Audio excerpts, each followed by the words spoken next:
So last night, after replacing the alternator on the box truck with my last $150, the radiator split open. I spent all last night and this morning trying to find a new radiator for the truck, and it turns out they're pretty hard to come by. I ended up locating this guy, actually, at the dealer here in Grand Rapids. $716 later, I'm ready to put the new radiator in the truck, and hopefully we'll be all set for this weekend with no more drama. Ow!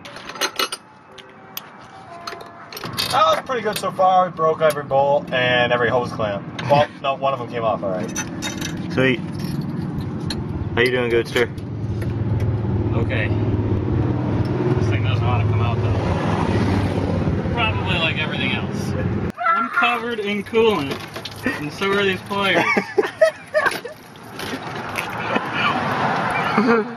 Matt. Yeah. I got the clamp off. Thanks, dude. No. Off with the intercooler. Look at how easy that was. Old radiator. Worthless. New radiator. 2 months pay.